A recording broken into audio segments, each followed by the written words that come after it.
हाय, क्या हाल चाल? बढ़िया ही होंगे। हम ह्यूमन फिजियोलॉजी स्टार्ट करने वाले हैं नर्वस सिस्टम से। इसके पहले के चैप्टर कुछ इजी हैं तो वो तुम लोग करना। नर्वस सिस्टम थोड़ा सा टफ है इसलिए यहाँ से स्टार्ट कर रहे हैं। देखो क्या होता है, नर्वस सिस्टम से रिलेटेड हमें एंडोक्राइन वाला भी रिलेट करके ही पढ़ना पड़ता है। हमारे पास दो टाइप के कोऑर्डिनेशन होते हैं बॉडी में ह्यूमन फिजियोलॉजी में। पहले टाइप का होता है न्यूरल कोऑर्डिनेशन, और सेकेंड होता है हमारे पास एंडोक्राइन वाला केमिकल कोऑर्डिनेशन। तो इन दोनों को ही हम साथ में हमारी बॉडी के इंटीग्रल पार्ट भी बोलते हैं। इंटीग्रल मतलब कि जो कोऑर्डिनेशन बना के रखते हैं। तो इन दोनों को साथ में हम क्या बोल देते हैं? Integral part. इन दोनों को साथ में बोल देते हैं, ठीक है। अब इन दोनों की खास बात क्या है? देखो, ये जो भाई साहब हैं हमारे न्यूरल कोऑर्डिनेशन वाले, ये बहुत ही फास्ट काम करते हैं और पॉइंट टू पॉइंट करते हैं। इनका जो काम है वो पॉइंट टू पॉइंट चलता है, एक पॉइंट से दूसरे पॉइंट पर, और ये बहुत ही हाई स्पीड सर्विस देते हैं, हाई स्पीड सर्विस। फिर जब इसी से काम हो रहा है कोऑर्डिनेशन से, तो हमें इसकी ज़रूरत क्यों पड़ी? केमिकल कोऑर्डिनेशन की ज़रूरत क्यों पड़ी? ऐसा इसलिए क्योंकि हम हर जगह पूरी बॉडी में न्यूरॉन्स नहीं पहुंचा पाते हैं। बहुत ऐसी माइनर सी जगह होती हैं जहाँ पे न्यूरॉन्स पूरी तरीके से डेवलप नहीं हो पाते या पूरी तरीके से काम नहीं कर पाते। तो हम वहाँ पे क्या पहुँचाते हैं? फिर केमिकल के जरिए अपना मैसेज पहुँचाते हैं, या जो भी स्टिमुलेशन है, जो भी काम करना है, मैसेज है, वो सब हम किसके ज़रिए पहुँचाते हैं? फिर केमिकल के। तो जहाँ ना पहुँचे न्यूरॉन, वहाँ पहुँचेगा कौन? Chemical coordination. तो ये क्या करता है? स्मॉल लेवल पर काम करता है, स्मॉल लेवल या ब्रॉड, स्मॉल नहीं लेवल पर, ऑल ओवर काम करता है। लेकिन ये होता है क्या? स्लो स्पीड देता है, स्लो सर्विस देता है, बहुत ही धीमी होती है। बहुत कुछ हार्मोन हैं जो स्पीडली काम करते हैं, बाकी मैक्सिमम तो क्या होते हैं? बहुत ही कम, मतलब बहुत ज़्यादा टाइम लगाते हैं। कुछ हार्मोन ही क्या करते हैं? बहुत जल्दी जल्दी काम करते हैं, ठीक है। इन दोनों में डिफरेंस तो समझ में आ गया होगा, न्यूरल कंट्रोल में और केमिकल कोऑर्डिनेशन में। तो जहाँ ये ना पहुँचेगा वो वहाँ पे ये पहुँचेगा, ये स्पीड से काम करेगा, ये स्लो काम करेगा। इसको हम पूरा केमिकल कोऑर्डिनेशन को पढ़ते हैं कि इसमें हार्मोन वाला एंडोक्राइन वाले सिस्टम में 10 टाइप की ग्लैंड्स होती है, वहाँ पढ़ते हैं। तो हम यहाँ नहीं पढ़ेंगे, हम यहाँ स्टार्ट करेंगे क्या? न्यूरल कोऑर्डिनेशन, ठीक है। इसके बारे में देखते हैं। न्यूरल सिस्टम स्टार्ट करना है हमको, तो मेनली तो हमको किसके बारे में पढ़ना है? ह्यूमन न्यूरल सिस्टम के बारे में पढ़ना है। लेकिन थोड़ा सा जितने भी तुम एनसीईआरटी में चैप्टर पढ़ते हो ह्यूमन फिजियोलॉजी से रिलेटेड, वो कहीं ना कहीं पहले थोड़ा सा अपने को बताते हैं इवोल्यूशन से रिलेटेड, कि धीरे धीरे कैसे डेवलप हुआ, डाइजेशन कैसे डेवलप हुआ, एंडोक्राइन कैसे डेवलप हुआ, या फिर दूसरे टाइप के जितने भी फिजियोलॉजी सिस्टम होते हैं वो सब कैसे डेवलप हुए। तो वहीं पे इसके बारे में भी थोड़ा सा एनसीईआरटी में लिखा हुआ है कि कैसे ये डेवलप हुआ। तो न्यूरल सिस्टम बना होता है किससे? स्पेशल टाइप की सेल से, हाईली स्पेशल टाइप की होती हैं। सिर्फ जो काम ये करेंगी वो कोई नहीं कर पाएगा, स्पेशल टाइप की सेल होती हैं, ठीक है। पहली बात, सेंसेशन को ये क्या करती हैं? रिसीव करती हैं, मतलब ये सेंसरी टाइप की होती हैं। इम्पल्स को क्या करती हैं? रिसीव करती हैं। इनको कहा जाता है क्या? न्यूरॉन्स। ये स्पेशल टाइप की होती हैं। इम्पल्स को क्या करती हैं? सेंसेशन मतलब पहचानना, रिकॉग्नाइजेशन करना, संचरण करना, ये सब काम इनके होते हैं। इनके बारे में पढ़ेंगे अपन, न्यूरॉन्स के बारे में अच्छे से पढ़ेंगे। तो ये न्यूरल सिस्टम की मेन यूनिट यही होती है, न्यूरॉन्स। तो जब ये स्टार्टिंग में बना था, हम इवोल्यूशन के हिसाब से जैसे एनिमल किंगडम में पढ़ते हैं, तो उनमें भी स्टार्टिंग में जब ये बना था तो बहुत ही स्मॉल लेवल पे बना था। तो स्टार्टिंग के में अगर अपन लोअर नॉन कॉर्डेट में देखें, किसमें? लोअर नॉन कॉर्डेटा में, जैसे कि हाइड्रा का एग्जाम्पल दिया हुआ है एनसीईआरटी में। तो हाइड्रा के अंदर जो बना था वो वेव लाइक था। वेव लाइक कैसे? जाल नुमा बना था, कि जैसे कि हाइड्रा हो गया तो इसके अंदर ऐसे जाल हो जाएंगे, तो जाल नुमा वेव लाइक हो गया। बहुत ही सिंपल टाइप का है, बहुत ज़्यादा इतना वेरिएशन में नहीं बना था, बहुत ही सिंपल टाइप का बना था। एक और एग्जांपल दिया हुआ है, जैसे कि इसके बाद आते हैं क्या? इंसेक्ट, थोड़े से हायर लेवल के नॉन कॉर्डेट हैं ये। इंसेक्ट में बनता है क्या? गैंग्लियन से, गैंग्लियन, और साथ में ये गैंग्लियन कैसे? ये जो जाल है इकट्ठा होकर कहीं कहीं पे मतलब गुच्छिकाएँ बना लेती है, उसको अपन बोलते हैं क्या? गैंग्लियन। साथ में ये इसमें क्या हो जाता है? न्यूरल टिश्यू भी डेवलप हो जाता है। तो न्यूरल टिश्यू से भी मिलके बनी थी। ये हम बात कर रहे हैं लोअर और मिडल टाइप के नॉन कॉर्डेटा की। लेकिन जब ऊपर आ जाते हैं अपन नॉन कॉर्डेटा और कॉर्डेटा के बीच पास पास जो रहता है, जैसे बर्ड्स हैं, मैमल्स हैं, एम्फीबियंस हैं, एम्फीबियन नॉन कॉर्डेटा में आता है, तो ये इनमें बहुत ज़्यादा डेवलप हो चुका था क्या, अपना न्यूरल सिस्टम। तो हम उन सब की बात नहीं कर रहे हैं, बस ये बता रहे हैं कि कैसे इवोल्यूशन पे ये कितना कैसे स्टार्ट हुआ, कैसे आगे बढ़ते गया, कैसे हम तक पहुंचा। जब ह्यूमन मैमल्स तक पहुंचा, ह्यूमन न्यूरल सिस्टम पढ़ेंगे, तो ह्यूमन तक जब ये पहुंचा बहुत ज़्यादा डेवलप हो चुका था, हाईली डेवलप्ड बोला जाता है। सबसे ज़्यादा डेवलप चीज़ें हमें में आती हैं, किसी से भी कंपेरिजन कर लो तो सबसे ज़्यादा डेवलप अपन में ही है। सारे सिस्टम की बात करें तो नर्वस सिस्टम भी हमारे अंदर ही सबसे ज़्यादा क्या है, डेवलप है। तो हम जो पढ़ेंगे अब ये सब इवोल्यूशन वगैरह नहीं देखना है अपने को, स्टार्ट करना है क्या, ह्यूमन न्यूरल सिस्टम। बहुत ही ध्यान से समझना, बहुत ईजी नहीं कह सकते इसको, क्योंकि इसमें बहुत ज़्यादा इधर उधर क्या बोलते हैं वो खिचड़ी पक जाती है। तो थोड़ा एक डायग्राम बना के समझेंगे पहले अपन ह्यूमन न्यूरल सिस्टम को, ह्यूमन न्यूरल सिस्टम को, ठीक है। तो पढ़ना स्टार्ट करते हैं इसको। बहुत इंपॉर्टेंट है यहाँ से। ह्यूमन न्यूरल सिस्टम में दो पार्ट होते हैं, है ना, ध्यान से सुनना, सारी चीज़ें बहुत ज़्यादा इंपॉर्टेंट है। एक होता है central nervous system, CNS part है, और सेकेंड होता है पेरीफेरल नर्वस सिस्टम, परिधि तंत्रिका तंत्र और केंद्रीय तंत्रिका तंत्र, PNS। इंग्लिश में ही याद करें, हिंदी वाले भी, तो ज़्यादा बेटर है। एक सेंट्रल नर्वस सिस्टम और एक peripheral nervous system. Central nervous system में कौन आ जाता है, ये पूरा ब्रेन, इससे निकलने वाली पीछे स्पाइनल कॉर्ड जो हमारी वर्टिब्रा में जाती है वो आ जाएगी। एक डायग्राम बनाते हैं।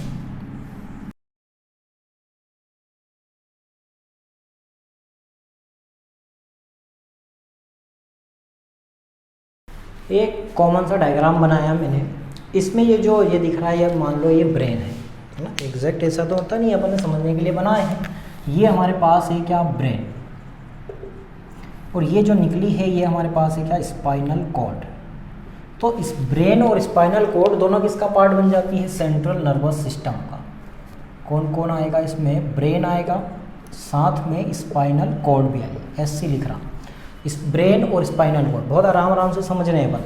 तो ब्रेन और स्पाइनल कॉर्ड ये सेंट्रल नर्वस सिस्टम है। तो सेंट्रल मतलब पूरा कंट्रोल, कमांड, जो भी इंफॉर्मेशन है उसका किसके अंडर में रहता है, सेंट्रल नर्वस सिस्टम के अंदर रहता है। तो मेन चीज़ हमारे पास यही है, ब्रेन और स्पाइनल कॉर्ड। तो ये इसको हम बोलते हैं, ये क्या करता है, ये करता है कमांड भी देता है और साथ में उन कमांड्स पे कंट्रोल भी करता है। इंफॉर्मेशन को कंट्रोल और कमांड में रख के रखता है कौन, ब्रेन और स्पाइनल कॉर्ड, ठीक है। इतनी बात क्लियर। ये हमारा हो गया सेंट्रल नर्वस सिस्टम। इनको भी डिटेल में पढ़ेंगे, लेकिन इसको अपन बाद में पढ़ेंगे अगले वीडियो में। अब आते हैं अपन पेरीफेरल नर्वस सिस्टम पे। तो पेरीफेरल नर्वस सिस्टम क्या होता है, हमारा जो ब्रेन है ना, इस तरीके से रखा हुआ है, ऐसे रखा हुआ है पूरा। तो इसके नीचे से कुछ नर्व्स निकलती हैं और स्पाइनल कॉर्ड से भी क्या करती हैं, इसके बैक साइड से नर्व निकलती हैं। नर्व मतलब जो हिंदी में बोलते हैं नस, तंत्रिकाएँ, यहाँ से भी निकलेंगी, है ना। ये ब्रेन के नीचे से, ब्रेन से जुड़ी हुई डायरेक्ट, है ना। एक ये हो गई, और एक निकलेगी, मतलब दूसरे टाइप की कहाँ से निकलेगी, स्पाइनल कॉर्ड से। ये हमारे पास स्पाइनल कॉर्ड से भी निकलेगी। तो जो ब्रेन से निकली, जो नर्व्स ब्रेन से निकलेगी उसको बोला जाता है क्या, इस अपना क्रेनियल नर्व्स। तो ये जो रेड वाली निकली इनको बोला जाता है क्या, क्रेनियल नर्व्स। और ये होती हैं कितनी, 12 पेयर, 12 इधर से 12 इधर से। इसके बाद ये जो ग्रीन ग्रीन दिख रही हैं इनको बोला जाता है स्पाइनल नर्व, स्पाइनल नर्व्स। ये कितनी होती हैं, ये होती है 31 पेयर, लिख लेते हैं। क्रेनियल नर्व ये होती है 12 पेयर, जोड़ी, ठीक है। इनके नाम भी याद करने पड़ते हैं, जब MBBS में जाओगे कॉलेज में नाम भी याद करने पड़ते हैं। बहुत एक्सपेरिमेंट भी कराए जाते हैं इसके ऊपर, ज़्यादा मैं बातें नहीं करूँगा, ऑफलाइन क्लास होती तो बात करते अपन। स्पाइनल नर्व निकल के आती है कितनी, 31 पेयर, ठीक है। अभी तक हमने सिर्फ सेंट्रल नर्वस सिस्टम की बात करे थे, अब हम PNS पे आने वाले हैं। तो सेंट्रल नर्वस सिस्टम में हमारे पास ब्रेन है और अपने पास क्या है, स्पाइनल कॉर्ड है, ठीक है। इसी के अंदर सारी इन्फॉर्मेशन का कंट्रोल और कमांड रहता है, बहुत ध्यान से सुनना सब। फिर इसके बाद ब्रेन से कुछ नर्व निकलती हैं, स्पाइनल कॉर्ड से भी कुछ नर्व निकलती हैं। ब्रेन से जो निकलेंगी वो क्रेनियल नर्व कहलाती हैं, स्पाइनल कॉर्ड से निकलने वाली स्पाइनल नर्व कितनी निकलती हैं, तो 12 पेयर ये निकलती है, 31 पेयर ये निकलती है। याद करना नहीं है, अपने सिलेबस में इतना डिटेल में है भी। फिर कहाँ जाते हैं हम, ये जो नर्व निकली है, ये 31 पेयर और 12 पेयर, ये जितनी भी निकली है, ब्रेन से निकली है, स्पाइनल कॉर्ड से निकली है, वो सब किसके अंदर आ जाती हैं, पेरीफेरल नर्वस सिस्टम, क्योंकि ये तो सेंट्रल हो गया, इससे जो भी निकल रहा हो सब किस में आएगा, पेरीफेरल नर्वस सिस्टम में। तो ऑल नर्व, ऐसा लिख दें, nerves arise from brain and spinal cord. Brain और स्पाइनल कॉर्ड से जितनी भी नर्व निकलती हैं सभी को हम बोलते हैं क्या, पेरीफेरल नर्वस सिस्टम। इसमें कन्फ्यूज़न नहीं होना चाहिए, ठीक है। अब ये जो नर्व निकली हैं ये 2 टाइप की निकलती हैं, 3 टाइप की रहती हैं पर 2 ही टाइप की मानी जाती है। एक होती है सेंसरी और एक होती है मोटर, और जिनमें दोनों क्वालिटी हो मिक्स्ड वो 3rd टाइप में आ जाती है। तो हम 2 ही टाइप में इसको डिवाइड करेंगे अभी एनसीईआरटी के हिसाब से।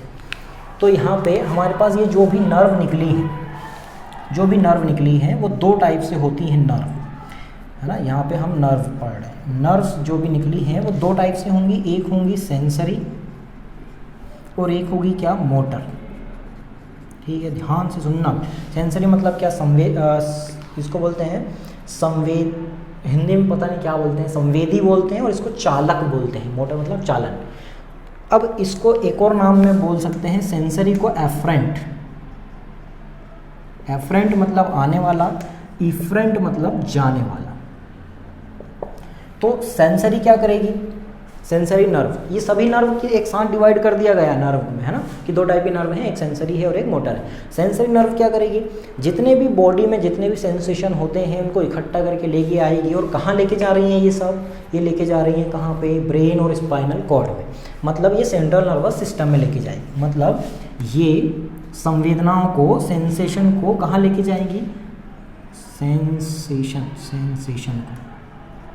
सेंसेशन को सेंट्रल नर्वस सिस्टम में लेके जाएंगी।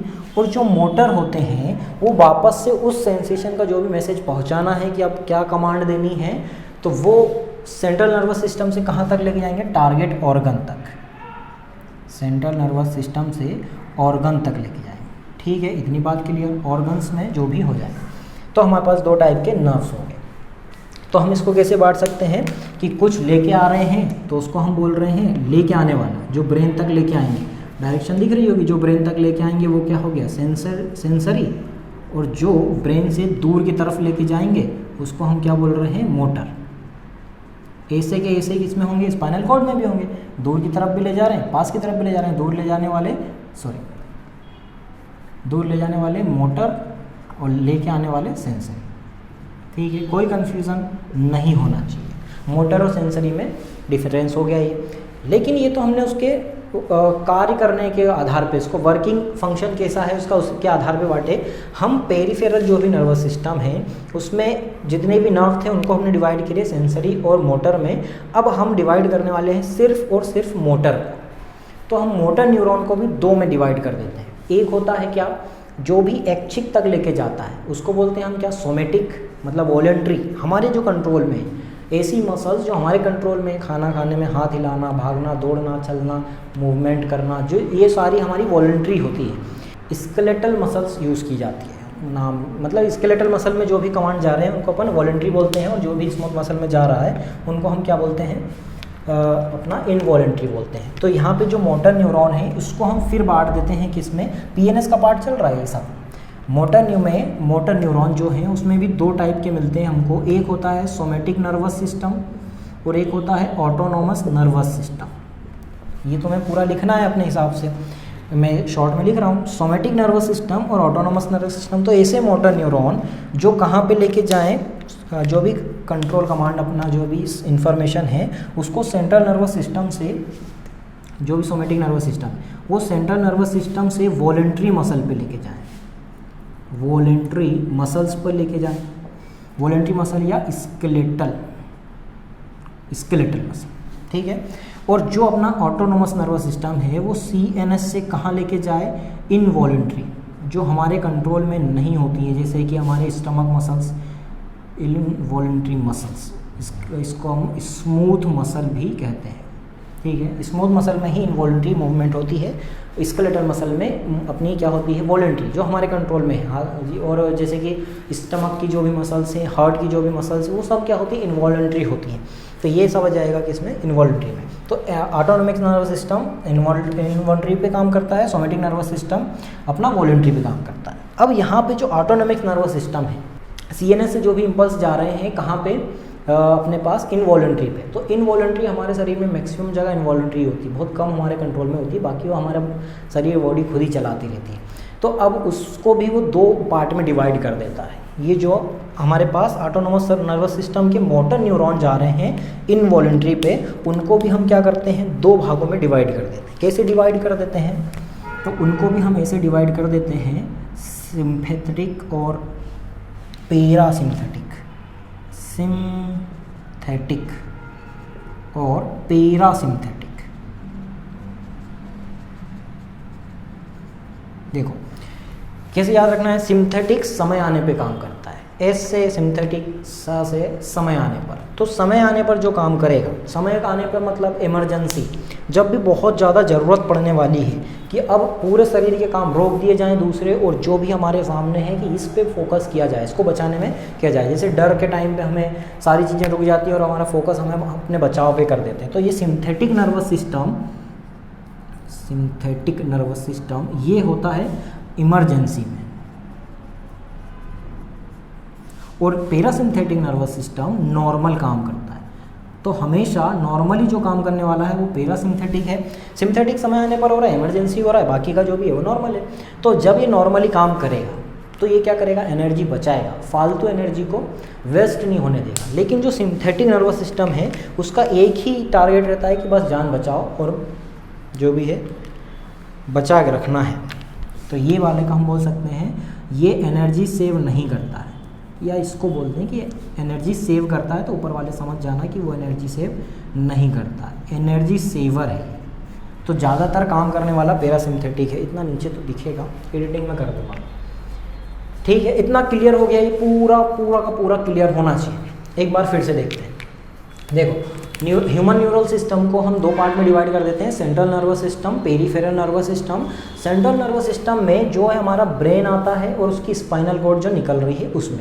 तो ये 2 पार्ट में हमने इसको डिवाइड कर दी। अब सेंट्रल नर्वस सिस्टम क्या करता है, तो इसका काम है कमांड और कंट्रोल करना, ठीक है। फिर इससे क्या होता है, बहुत सारे नर्व्स निकलती हैं, बहुत सारी तंत्रिकाएं निकलती हैं, किससे, ब्रेन से भी निकलती हैं और इससे भी निकलती हैं, स्पाइनल कॉर्ड से भी। तो दोनों से जो निकलती हैं, अगर वो ब्रेन से निकल रही हैं तो उसको क्रेनियल नर्व बोलेंगे। वो 12 मतलब 12 पेयर निकलती है, 12th नहीं होता है, 12 पेयर होता है, 31st नहीं होता है, 12 पेयर और ये 31 पेयर होता है, ठीक है। अब ये वाला हमने जो भी इससे निकला उसको क्रेनियल नर्व बोल दिए, इससे स्पाइनल कॉर्ड से जो भी निकला वो क्या बोल दिए, स्पाइनल नर्व बोल दिए, ठीक है। इसमें कोई कंफ्यूजन नहीं।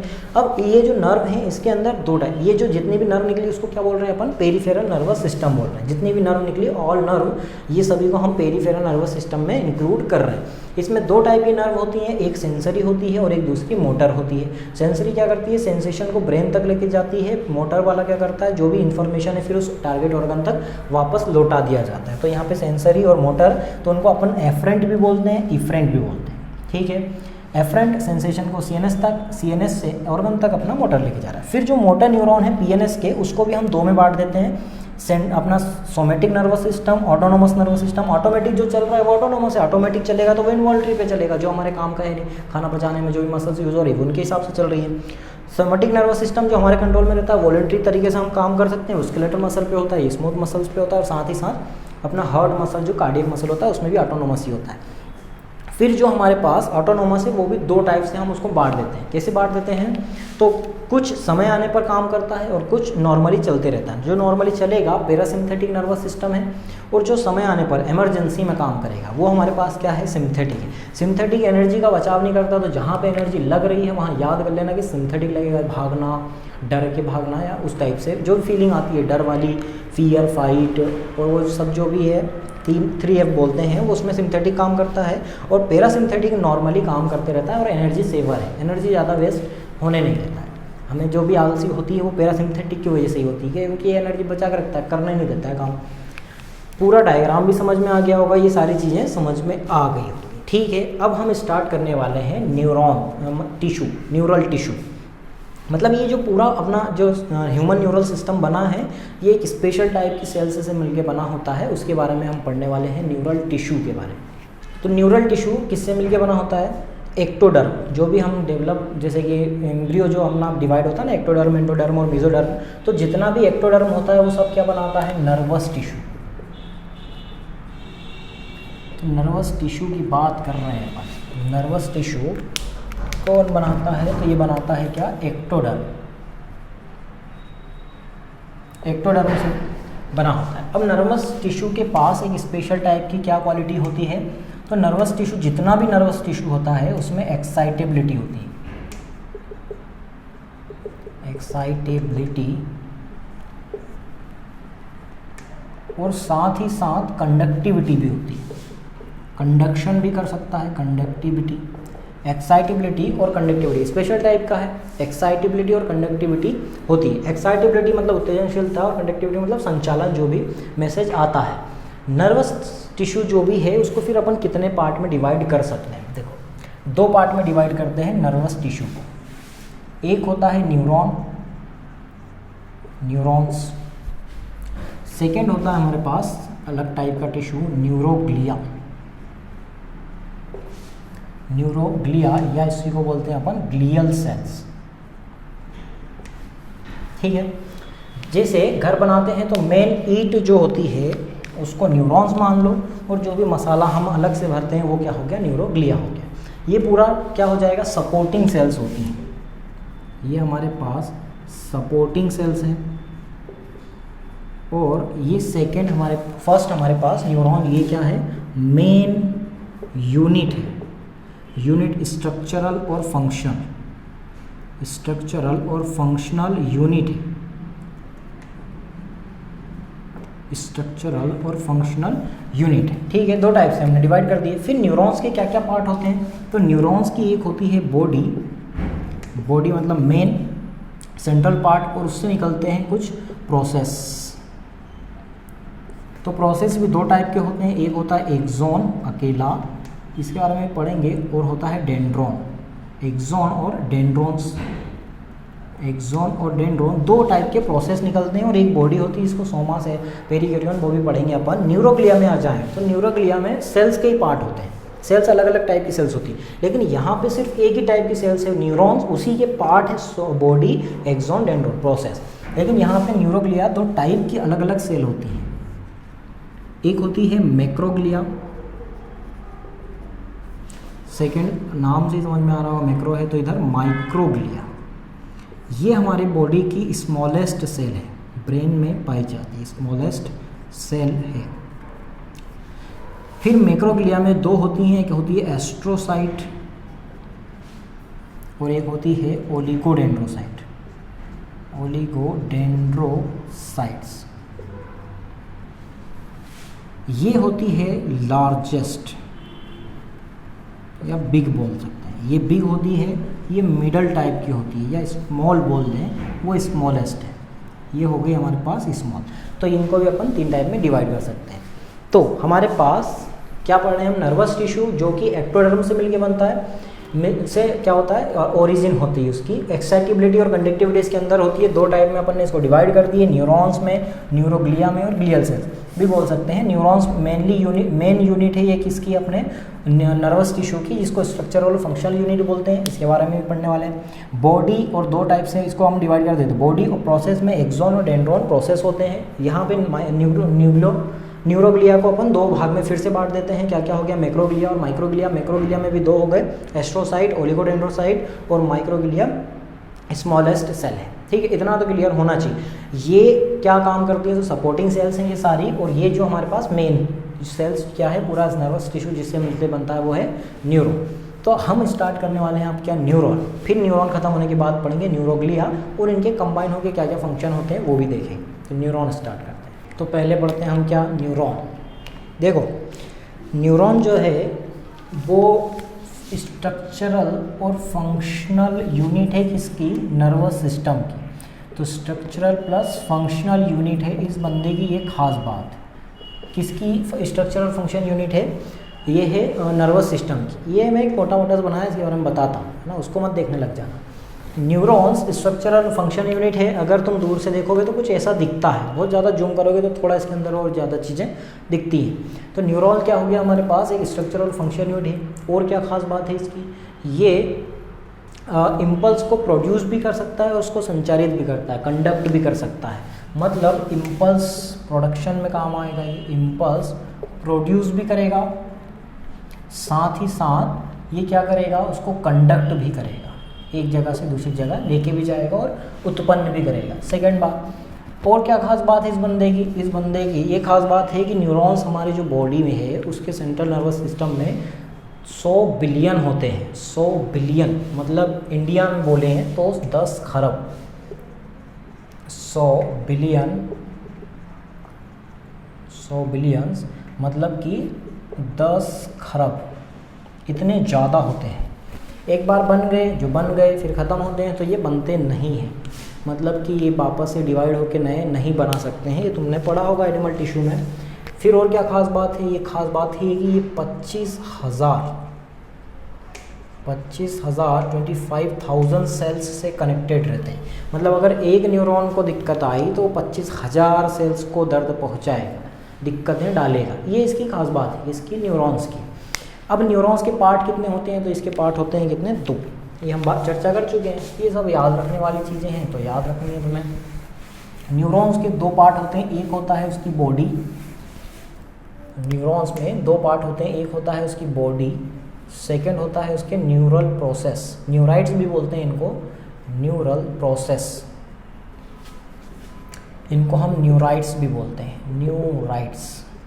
न्यूरल प्रोसेस 2 टाइप से होते हैं, एक होता है डेंड्रॉन और दूसरा होता है एक्सॉन। ठीक है, तो उस डायग्राम पे आ जाओ।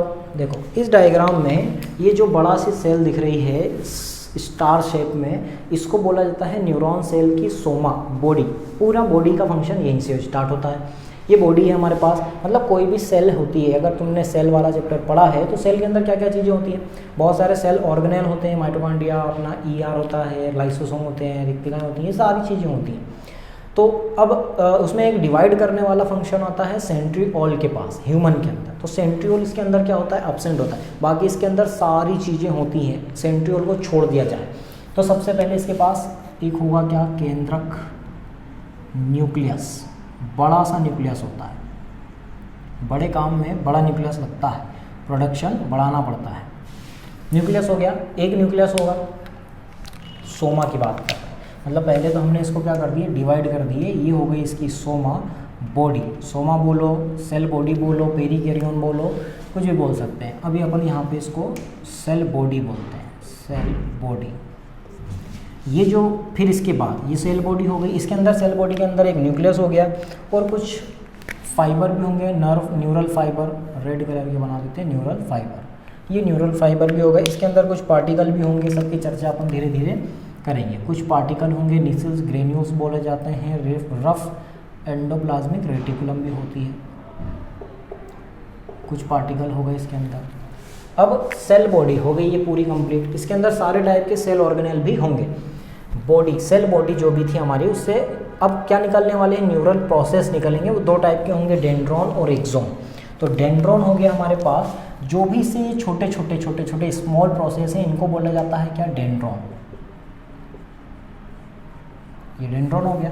अब डेंड्रॉन से भी अगर और ज़्यादा प्रोसेस निकलते हैं, छोटे छोटे, तो उनको डेंड्रॉइड्स बोलते हैं। जैसे ब्रोंकियोल में होता है ना, ब्रोंकियोल्स, और आगे जाओ तो और ज़्यादा छोटा नाम बोला जाता है, वैसे डेंड्रॉन को डेंड्रॉइड्स बोला जाता है, इससे निकलने वाले प्रोसेस को। ये हमारे पास छोटे छोटे क्या हो गए, डेंड्रॉइड्स, डेंड्रॉन से निकले डेंड्रॉइड्स हो गए। डेंड्रॉन के अलावा एक बड़ा सा प्रोसेस निकलता है जिसको बोला जाता है एक्सॉन। तो ये जो बड़ा सा प्रोसेस दिख रहा है भैया तुमको, वो क्या है हमारे पास, एक्सॉन। इसी से बना देते हैं। ये जो पूरा बड़ा सा प्रोसेस दिख रहा है यहाँ तक, ये बड़ा सा प्रोसेस दिख रहा है, ये हमारे पास क्या है, एक्सॉन।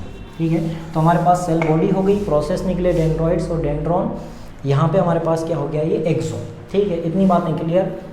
अब इसी के अंदर सेल बॉडी, ये जो है ये हमारे पास न्यूरॉन है। तो इसकी जो सेल मेम्ब्रेन होगी उसको न्यूरोलीमा बोले जाता है। ये सबके नाम भी लिखते चलते हैं अपन। ये जो रेड रेड दिख रहा है ये हमारे पास क्या है, न्यूरोफाइब्रिल, न्यूरोफाइब्रिल हो गया। ये जो ग्रीन ग्रीन दिख रहा है ये हमारे पास क्या है, Nissl granules, Nissl granules rough RER, modified RER होते हैं। ये डेंड्रॉइड्स में भी फैल जाते हैं, डेंड्रॉन में भी फैल जाते हैं। ये जो पार्टिकल दिख रहे हैं ग्रीन ग्रीन, ये डेंड्रॉन के अंदर भी चले जाते हैं।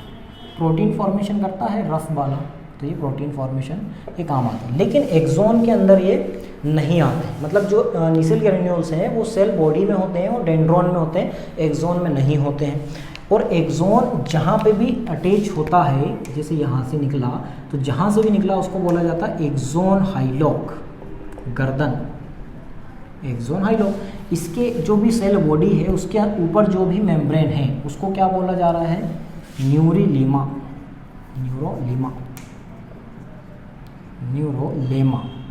लेमा मतलब लेयर, न्यूरॉन के ऊपर है इसलिए न्यूरोलेमा। एक्सोन के ऊपर लेयर होगी उसको बोला जाता है एक्सोलेमा, एक्सोलेमा हो गया, ठीक है। अब एक्सोन का जो भी ये टर्मिनल पार्ट होता है ये एक बटन जैसा हो जाता है ना, टर्मिनल डेंड्रॉइन भी बोलते हैं इसको, टर्मिनल डेंड्रॉइड्स भी कहते हैं। तो एक्सोन का जो भी टर्मिनल पार्ट है, ये जो निकल रहे हैं इस तरीके से, इनको बोला जाता है क्या, टर्मिनल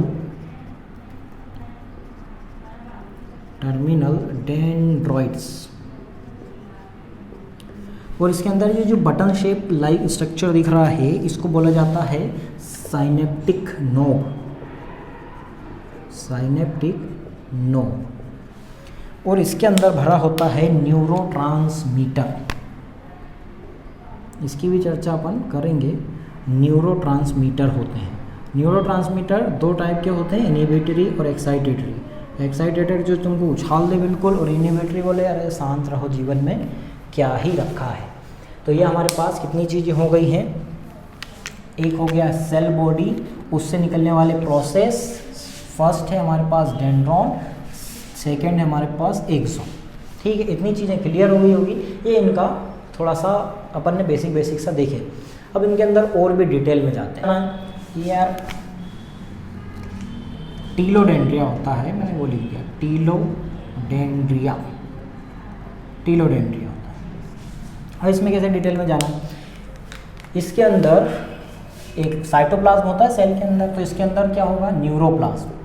तो हम ये ब्लू से बना देते हैं, इसके अंदर न्यूरोप्लाज्म भरा होगा। लेकिन न्यूरोप्लाज्म तो पूरी सेल में होगा, यहाँ भी होगा न्यूरोप्लाज्म, लेकिन इनके नाम क्या होंगे, अलग अलग होंगे न्यूरोप्लाज्म के। अगर हम यहाँ पे सेल बॉडी की बात करते हैं तो यहाँ वाले न्यूरोप्लाज्म को न्यूरोप्लाज्म ही कहा जाता है, न्यूरोप्लाज्म है। लेकिन अगर वो एक्सोन के अंदर है तो उसको बोला जाता है क्या, एक्सोप्लाज्म। अब और स्ट्रक्चर बढ़ेंगे, तो अगर हम इसको और ज़्यादा अच्छे से देखें तो एक्सोन के ऊपर एक कवरिंग रहती है स्वान सेल की, कवरिंग है स्वान सेल की। क्या हमेशा स्वान सेल होगी, तो ये ज़रूरी नहीं है, ये अपन आगे देखेंगे। तो इसकी कवरिंग रहती है स्वान सेल की। वो स्वान सेल की जो कवरिंग है उसमें बीच बीच में हटी हुई रहती है, जिसको अपन नोड ऑफ रनवियर बोलते हैं।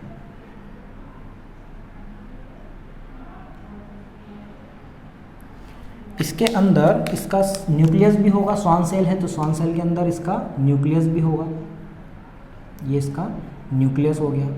हर एक स्वान सेल के अंदर उसका अपना न्यूक्लियस होता है खुद का। अब स्वान सेल कभी कभी क्या मैक्सिमम टाइम एक लिक्विड छोड़ती है जिसको माइलिन बोलते हैं, स्फिंगोलिपिड छोड़ती है, माइलिन बोला जाता है इसको।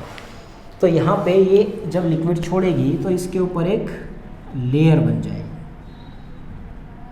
किसके ऊपर, एक्सोलेमा, एक्सोप्लाज्म। ये जो लेयर थी यहाँ पे हमने क्या बोले थे, इसको न्यूरोलेमा बोले थे। इसके ऊपर जो लेयर है उसको एक्सोलेमा बोला था। तो एक्सोलेमा के ऊपर ये क्या करेगी, एक और लिक्विड छोड़ देगी, स्फिंगोलिपिड। इसके बारे में हम बाद में चर्चा करेंगे जब माइलिन पढ़ेंगे। इसके ऊपर ये लिक्विड छोड़ देगी तो एक लेयर बन जाएगी। ये क्या होता है, इलेक्ट्रिकली इंसुलेटर होता है, जो कि क्या करता है, जो भी इम्पल्स आए उनको बाहर निकलने से रोक के रखता है। लेकिन इसी दौरान ये कहीं कहीं पे अब्सेंट होता है, जिसको क्या बोला जाता है, नोड ऑफ रनवियर। ये जहाँ जहाँ पे अब्सेंट है उसको बोला जाता है नोड ऑफ रनवियर, नोड ऑफ रनवियर बोला जाता है। ठीक है, तो ये हमारे पास जो रेड कलर की सेल हुई है, ये हुई है हमारे पास स्वान सेल, स्वान सेल। ठीक है, ये एक लिक्विड छोड़ेगी जिसको क्या बोला जा रहा है, माइलिन स्फिंगोलिपिड।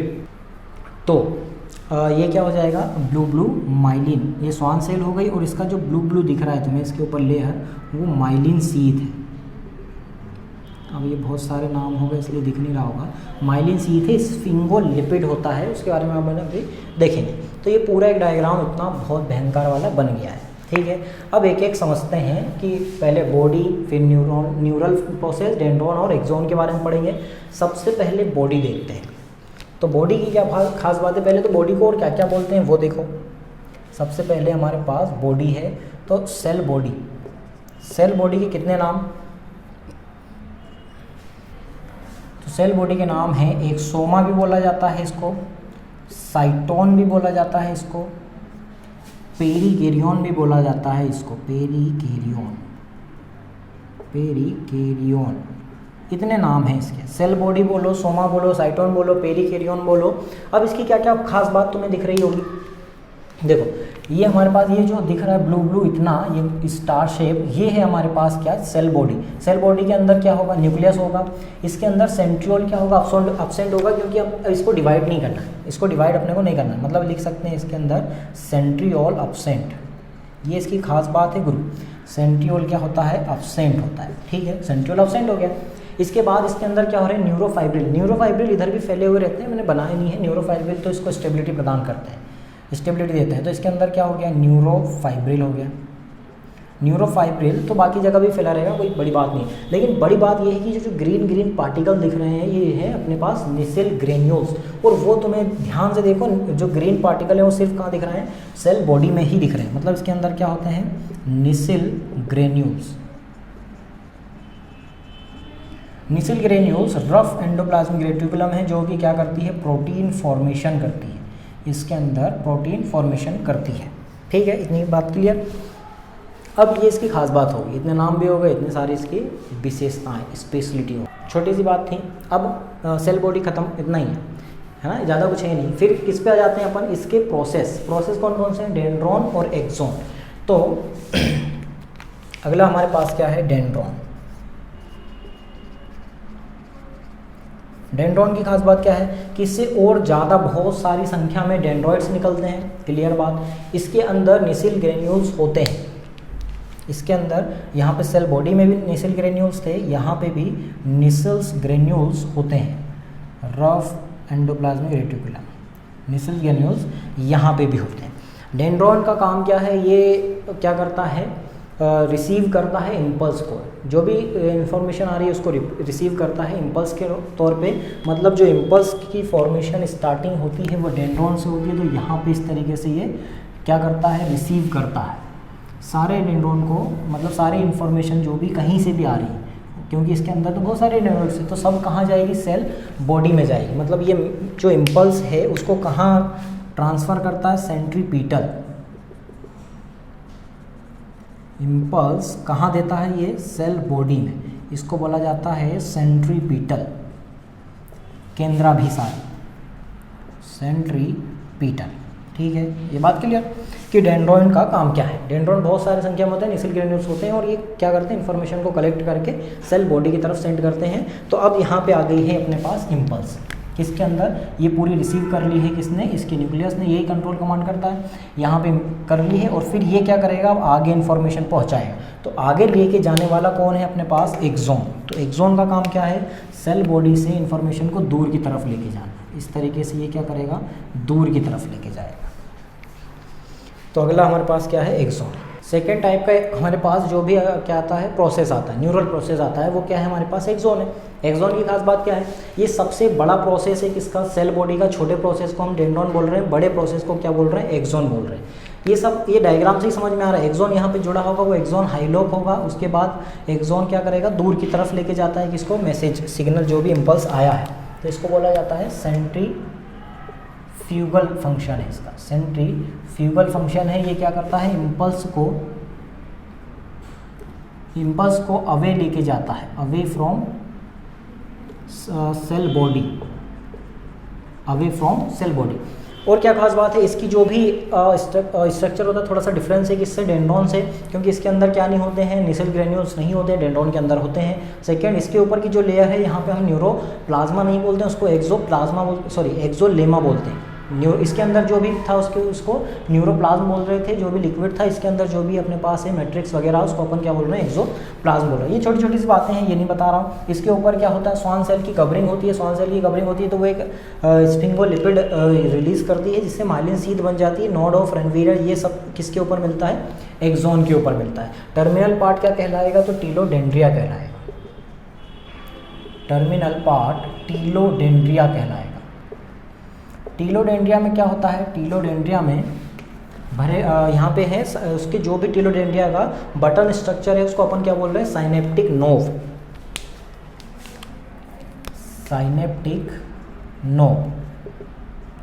साइनेप्टिक नोव के अंदर क्या होता है, साइनेप्टिक नोव के अंदर होता है साइनेप्टिक वेजाइकल होती हैं, या फिर इसको अपन और आगे डिटेल में पढ़ेंगे। इसके अंदर क्या भरे रहते हैं, साइनेप्टिक नोव में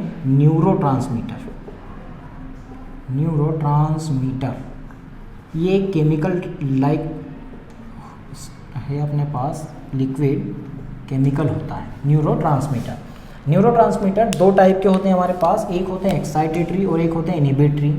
एक्साइटेटरी और दूसरे होते हैं इनिबिटरी, मतलब जो भी इंफॉर्मेशन आई उसको या तो इनिबिट करेंगे या फिर और ज़्यादा इंक्रीज़ कर देंगे। जैसे कि भागने का आया तो ये हार्मोन अपने को डर से भगाना होगा तो और ज़्यादा रिलीज़ करेगा और हम और तेज़ भागेंगे, इस तरीके से होगा, थक जाएंगे वो बात अलग है। और इनिबिट होगा, इनिबिटरी होगी मतलब आलसी फैलाने वाले हार्मोन हैं, तुम्हें रोकेंगे। और कौन कौन से हैं जो इनिबिट की तरह यूज़ होते हैं और कौन कौन से एक्साइटेटरी, तो यहाँ पे सबसे पहले आता है एसिटाइल कोलिन, ACH लिखते हैं इसको, एसिटाइल कोलिन। ये क्या होता है, एक्साइटेटरी होता है, एसिटाइल कोलिन, और मैक्सिमम टाइम एग्जाम्पल भी इसी का दिया जाता है। सेकेंड है हमारे पास एपिनेफ्रिन और नॉर एपिनेफ्रिन,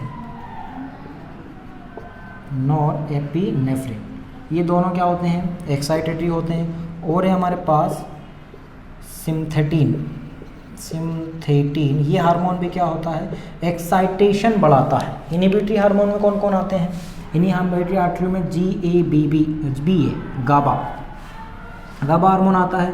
और उसके बाद जो भी बहुत ज़्यादा इम्पोर्टेंट है हमारे अंदर, डोपामिन भी क्या होता है, इनिबिटरी होता है। और भी है हमारे पास जैसे कि सेरोटोनिन भी इनिबिटर होता है, रोकता है। उसके बाद ग्लाइसिन भी क्या होता है, इनिबिटर होता है। गामा का full form gamma amino butyric acid होता है। ये फुल फॉर्म की ज़रूरत है नहीं, बस इतना याद रखना कि कौन सा इनिबिटरी है और कौन सा एक्साइटेटरी। तो ये पूरा न्यूरॉन का तुम्हें स्ट्रक्चर तो समझ में आ ही गया होगा कि क्या क्या होता है। वही वापस से सेल है, अपना डेंड्रॉन है, एक्सॉन है, इनकी खास बात क्या क्या है वो अपन ने देख ली। स्वान सेल है, इसके ऊपर जो रिलीज़ करती है क्या है, स्फिंगोलिपिड, ये इंपॉर्टेंट है, माइलिन शीथ बनाने में काम आता है। ठीक है, ये पूरा स्ट्रक्चर हुआ किसका, न्यूरॉन का। अब आगे बढ़ते हैं, आगे हम ये जो माइलिन बना है, माइलिन शीथ बनी है, उसके बारे में देखते हैं। माइलिनोजेनेसिस मतलब माइलिन का फॉर्मेशन, माइलिन शीथ का फॉर्मेशन है। तो देखो जो न्यूरॉन्स जिनके ऊपर माइलिन होगी उनको अपन क्या बोलते हैं, माइलिनेटेड। जिनके ऊपर माइलिन होगी उसको अपन बोलते हैं माइलिनेटेड। और दूसरे टाइप में होते हैं नॉन माइलिनेटेड, मतलब दोनों टाइप के होते हैं। ज़्यादा अच्छे कौन से होते हैं, तो माइलिनेटेड होते हैं, नॉन माइलिनेटेड। जिनके ऊपर माइलिन है वो माइलिनेटेड, जिनके ऊपर नहीं है वो नॉन माइलिनेटेड। माइलिनेटेड भी हमारे पास दो टाइप से हो सकता है, सेंट्रल नर्वस सिस्टम में अलग होता है और पेरिफेरल नर्वस सिस्टम में अलग होता है। नॉन माइलिनेटेड तो दोनों में भी होंगे, वो भी दोनों में होंगे, CNS PNS दोनों में होंगे। लेकिन माइलिनेटेड हो रहा है तो वो भी अगर PNS में हो रहा है तो वो अलग तरीके से होता है, और CNS में हो रहा है तो वो अलग तरीके से होता है। तो देखो CNS और यहाँ पे क्या हो गया, PNS। CNS में जो माइलिन बनाता है वो स्वान सेल नहीं बनाती है। मतलब नॉर्मली हम क्या पढ़ते हैं कि यहाँ पे स्वान सेल इसके ऊपर लेयर बनाती है, इसकी न्यूरोलेमा है तो इसकी जो लेयर है उसको भी न्यूरोलेमा ही बोलते हैं। तो यहाँ पे जो स्वान सेल है वो CNS के अंदर माइलिन नहीं बनाती है। CNS के अंदर ओलिगोडेंड्रोसाइट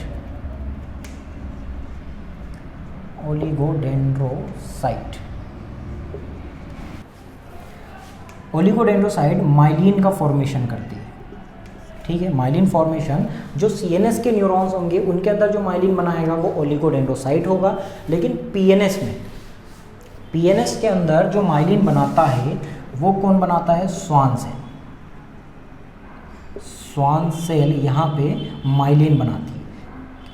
क्या अब नॉन माइलिनेटेड की बात करें अपन, तो नॉन माइलिनेटेड में स्वान सेल होगी कि नहीं होगी? तो उसमें भी होगी, ऐसा नहीं है कि उसमें स्वान सेल नहीं होगी। स्वान सेल तो तब भी होगी लेकिन वो माइलिन नहीं बनाएगी। मतलब ऐसा कोई न्यूरॉन नहीं होगा PNS में जिसमें स्वान सेल ना हो। जिसमें माइलिन बना दिया स्वान सेल ने वो माइलिनेटेड हो गए, जिनके अंदर माइलिन नहीं बना वो क्या हो गए? Non myelinated. इसके बारे में अपने को ज़्यादा पढ़ना नहीं है।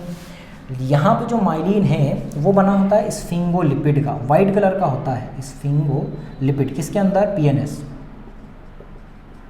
जहाँ पे अपना माइलिन शीथ नहीं होता है वहाँ पे क्या बन जाता है? Node of Ranvier. तो नोड ऑफ रेनवियर यहाँ पे माइलिन क्या होती है? अब्सेंट होती है। अब्सेंट पोजीशन पे नोड ऑफ रेनवियर बन जाता है। Node of Ranvier, NOR, node of Ranvier बन जाता है।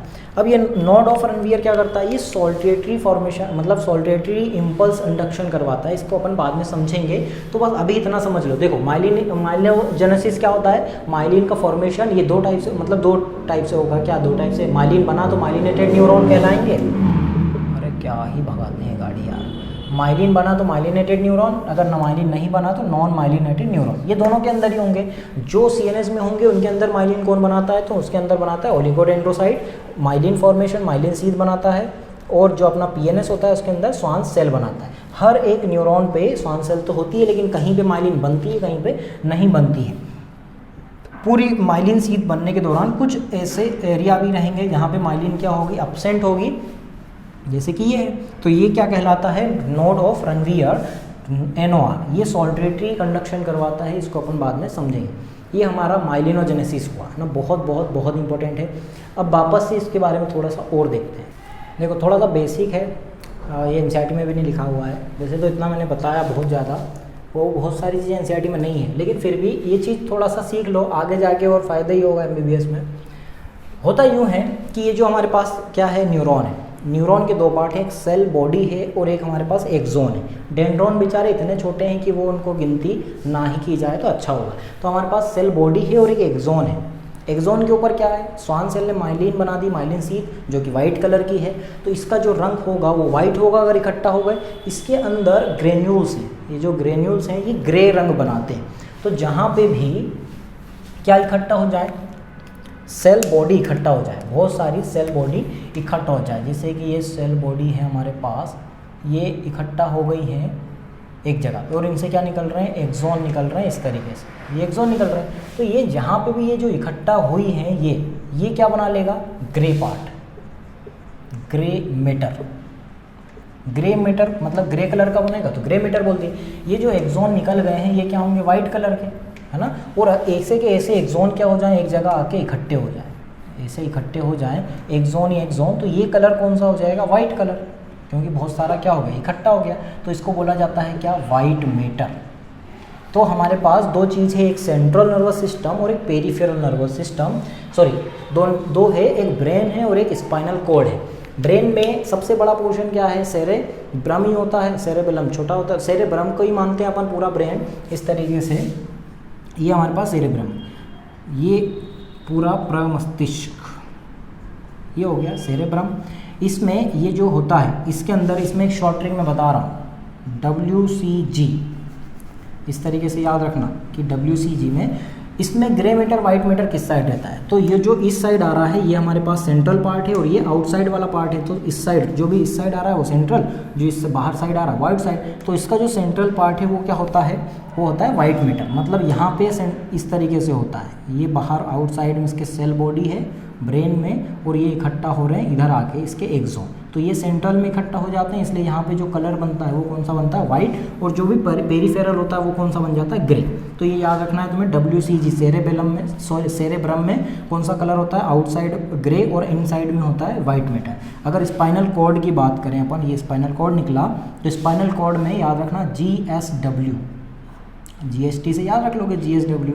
तो इसके अब अंदर साइड कौन आ जाएगा, ग्रे मैटर। तो इसके अंदर यहाँ पे इस तरीके से सेल बॉडी इकट्ठा हो जाती है और इनसे क्या निकलते हैं, न्यूरॉन। तो सेंट्रल पार्ट अपने को दिखता है क्या, ग्रे कलर का, और आउटसाइड क्या दिखता है, वाइट मैटर।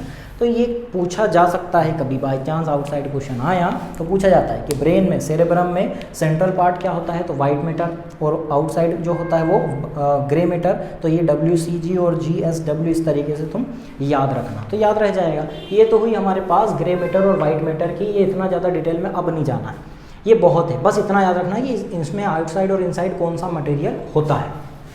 ठीक है, अब जहाँ पे भी अपना सेल बॉडी इकट्ठा होता है, सेल बॉडी इकट्ठा होता है, उसमें भी दो पार्ट है ना हमारे पास। देखो इतना तो क्लियर हो गया, सेंट्रल नर्वस सिस्टम के अंदर ही वाइट मैटर ग्रे मैटर होता है ना। हम इसको फिर से देखते हैं। सेंट्रल नर्वस सिस्टम दो पार्ट हैं, एक है हमारे पास ब्रेन, ब्रेन को मेनली हम सेरेब्रम ही बोलते हैं, मतलब वही तो मैक्सिमम पार्ट बनाता है। तो सेरेब्रम में तुम्हें याद रखना था WCG। वाइट मैटर इनसाइड है, आउटसाइड ग्रे मैटर है। फिर सेकंड हमारे पास क्या है, स्पाइनल कॉर्ड। ये सिर्फ सेंट्रल नर्वस सिस्टम की बात चल रही है। इसमें तुम्हें याद रखना था GSW। इसके सेंट्रल पार्ट इसका बना हुआ है ग्रे मैटर का, आउटसाइड हो गया वाइट मैटर। फिर हमारे पास सेकंड क्या है, PNS। क्या इसमें होगा ये ग्रे मैटर वाइट मैटर, तो नहीं होगा, इससे तो सब निकल ही जाते हैं दूर की तरफ। तो यहाँ पे क्या चीज़ होगी, ये देखा, सेंट्रल नर्वस सिस्टम में अगर कहीं पे सेल बॉडी इकट्ठा होती है तो उसको बोला जाता है न्यूक्लियाई।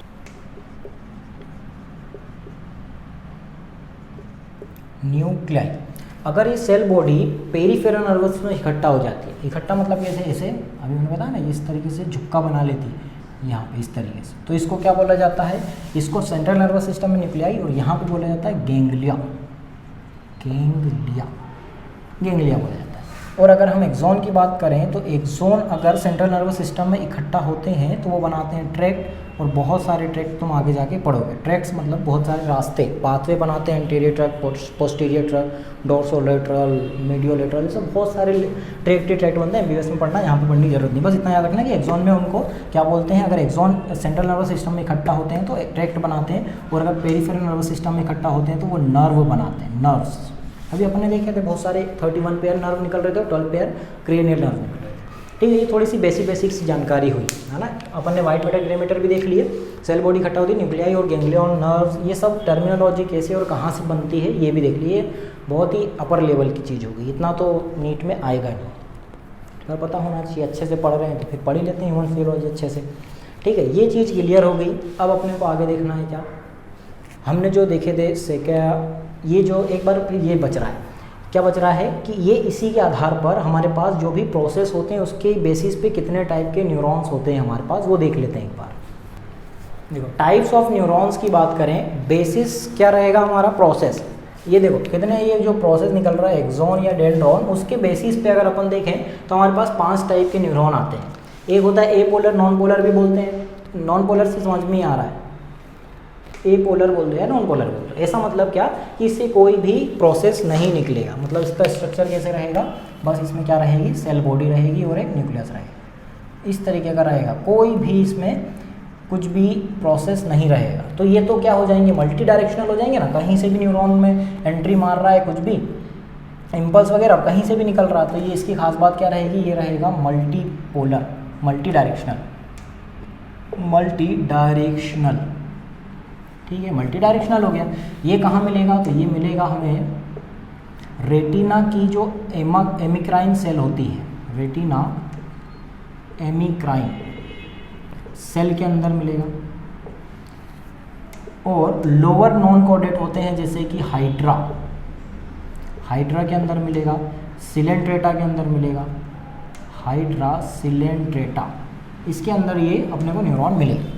सेकेंड हमारे पास है यूनिपोलर में एक प्रोसेस निकलेगा। ये हमारे पास सेल बॉडी हो गई और इससे कोई भी एक प्रोसेस निकल जाए।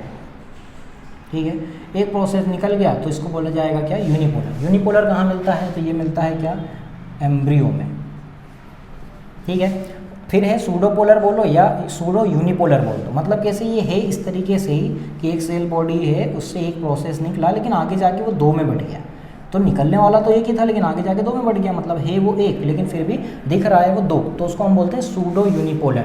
ये मिलता है हमको किस, डोर्सल रूट गैंग्लियन। ये पढ़ेंगे अपन जब रिफ्लेक्स आर्क पढ़ेंगे तब, अभी नहीं बता रहा हूँ। डोर्सल रूट गैंग्लियन, जिनको पता है अच्छी बात है, डोर्सल रूट गैंग्लियन इसके अंदर मिलता है। फिर आ गया बाइपोलर। तो बाइपोलर तो सिंपल सा नाम से ही समझ में आ रहा है कि इसके अंदर दो पोल होंगे, मतलब एक इधर निकल गया और एक इधर निकल गया, मतलब दो प्रोसेस होंगे। तो दो प्रोसेस कहाँ कहाँ पे मिलते हैं, तो ये मिलते हैं ऑल्फैक्टरी में। ऑल्फैक्टरी जैसे कि अपना ईयर, नोज, ऑल्फैक्टरी में मिलते हैं। और ये सभी रेटिना के अंदर भी मिलते हैं, मतलब लिख देता हूँ अच्छे से। रेटिना के अंदर क्या होती है, रोड और कॉन होती है, तो वहाँ पे मिलेंगे रोड्स और कॉन्स में, ये होते हैं बाइपोलर। अभी अपन जब सेंसरी ऑर्गन पढ़ेंगे तब बताऊंगा, ये बनाएंगे भी वहाँ पे। और ऑल्फैक्टरी के अंदर भी मिलता है, ईयर में भी मिलता है, नोज में भी मिलता है, और क्या बच रहा है, टंग में भी मिलता है। ये सब दूर मिलता है, ऑल्फैक्टरी वाले सिस्टम में मिलता है। ये अपने बाइपोलर हो गया। मल्टीपोलर, मल्टीपोलर ये अपन ने बनाई है, ये हमारे पास स्टार शेप कोई सा ये हो गया, और इसका एक्सोन निकल गया और इसमें से डेंड्रोन निकल गए बहुत सारे, तो ये क्या हो गया हमारे पास, मल्टीपोलर। मैक्सिमम यही होते हैं, तो मल्टीपोलर अपने को मैक्सिमम मिलते हैं पूरे सेंट्रल नर्वस सिस्टम और पीएनएस में, तो ये मल्टीपोलर हो गया। ये हमेशा यूनिडायरेक्शनल होगा, डेंड्रॉन से एक्सोन की तरफ होगा, तो इसकी खास बात क्या है, ये है यूनिडायरेक्शनल, मतलब ये जुड़ा हुआ होना चाहिए दूसरी सेल्स से, तो जुड़ा हुआ यही वाला होगा। ये अकेले काम भी कर देता है, बहुत सारी मल्टी डायरेक्शनल में पहुंचा देता है। ये क्या करता है, एम्ब्रियो मिलता है। ये सब एग्जाम्पल तुम्हें याद रखने पड़ेंगे, ये कौन सा कहाँ मिलता है। ये हुए हमारे पास टाइप्स ऑफ न्यूरॉन। तो ये न्यूरॉन कंप्लीट खत्म हो गया, जितना इन्फॉर्मेशन थी मैंने मैक्सिमम टू मैक्सिमम इन्फॉर्मेशन दे दी तुम्हें। इससे ज़्यादा पढ़ने की कोशिश भी मत करना, ज़रूरत है नहीं, इतना बहुत है, बाकी एनसीईआरटी तो पढ़ना ही है। इसके बाद अब देखो, हमने दो चीज़ पढ़े थे न्यूरल नर्वस टिश्यू में, एक पढ़े थे न्यूरॉन, सेकंड पढ़े थे न्यूरोग्लिया। न्यूरोग्लिया में भी अपन ने दो में डिवाइड कर दी थी, मैक्रोग्लिया और माइक्रोग्लिया में, तो वो पहले एक बार देख लेते। ये सेकेंड पोर्शन है हमारा जो नर्वस टिश्यू का था। न्यूरॉन खत्म हो गए, न्यूरोग्लिया पढ़ते हैं। न्यूरोग्लिया हमने दो टाइप से देखे थे, कौन कौन सी थी, एक मैक्रोग्लिया बड़ी वाली मैक्रोग्लिया, और सेकेंड थी हमारे पास माइक्रोग्लिया। सेकेंड है हमारे पास माइक्रोग्लिया। मैक्रोग्लिया में फिर दो में डिवाइड कर दिए थे, एक था हमारे पास एस्ट्रोसाइट और सेकेंड था हमारे पास ओलिगोडेंड्रोसाइट। माइक्रोग्लिया बस इतनी है माइक्रोग्लिया। अब इनकी खास बात क्या है, ये होती है स्टार शेप और इसके अंदर बहुत सारे बड़े बड़े प्रबंध, और ये बहुत बड़ी होती है, मतलब ये होती है बिग, ये होती है स्मॉल और ये होती है स्मॉलेस्ट, ठीक है। बड़ी होती है, इसमें मैनी नंबर्स ऑफ क्या मिलते हैं अपने को, मैनी प्रोसेस, जैसे कि एक्सोन और डेंड्रोन थे, इसकी सेल के में से बहुत सारे क्या निकलते हैं, प्रोसेस निकलते रहते हैं। ये क्या काम करती है, उन प्रोसेस का यूज़ करके, जितने ज़्यादा प्रोसेस है सब आपस में उलझ जाते हैं, एक दूसरे से बंध जाते हैं, और ये क्या कंप्लीट बनाती है, blood brain barrier, BBB, blood brain barrier बनाती है, मतलब ये न्यूरोटॉक्सिक को रोकती है, न्यूरोटॉक्सिक प्रिवेंट करती है, ठीक है, रोकती है उसको। तो ये बहुत सारे प्रोसेस जो भी निकले हैं उसका काम यही है। सेकंड हमारे पास ओलिगोडेंड्रोसाइट है, इसमें कुछ प्रवर्ध मिलते हैं। इसमें अगर बहुत मैनी प्रोसेस थे तो इसमें क्या हो जाएंगे, मतलब कम हो जाएंगे, थोड़े से मीडियम नंबर में अपने को क्या मिलेंगे, मीडियम नंबर ऑफ प्रोसेस मिलेंगे, ठीक है। और इसका काम क्या है, हमने देखे ओलिगोडेंड्रोसाइट क्या करता है, CNS में माइलिन बनाता है ना, CNS में माइलिन शीट का निर्माण करता है, तो ये इसका फंक्शन हो गया। फिर आती है अपने पास क्या, माइक्रोग्लिया का काम क्या है, ये होती है ब्रांच्ड सेल होती है, और साथ ही साथ ये क्या होती है, फेगोसाइटोसिस करती है, CNS को क्लीन करती है, CNS क्लीनिंग सेल है। तो ये तुम्हें याद होगा। ये सब को हम एक साथ बोल देते हैं हेल्पर सेल्स। ये जो पूरी है इसको बोल देते हैं अपन हेल्पर सेल्स। किसकी हेल्पिंग करती है? तो न्यूरॉन्स को आसपास पूरा सफाई काम करना, ये सब के अपने अपने काम बटे हुए। ठीक है, श्वान सेल इसके अंदर नहीं आती है ना, वो अलग है। ये हो गया हमारे पास न्यूरॉन वाला। नर्वस टिश्यू खत्म हो गया है। अब ये वीडियो यहीं रोक रहा हूँ। वैसे इसमें मेरे को इम्पल्स कंडक्शन भी ऐड करना था, बाकी मैं वो वीडियो अलग से बनाऊंगा, क्योंकि वो एक पोर्शन ऐसा है जो सबसे ज़्यादा कन्फ्यूजन होता है, कब कौन से गेट खुलते हैं, क्या होता है, प्लस माइनस कैसे ऊपर नीचे जाता है। वो पूरा का पूरा वीडियो अलग बनाएंगे ताकि वो तुम अलग ही देख सको सेपरेट। तो ये वीडियो यहीं ख़त्म करते हैं। नर्वस टिश्यू खत्म हो गया है और ये पूरा बेसिक भी अच्छे से ख़त्म हो गया है। ठीक है, पढ़ते रहें। All the best, bye bye.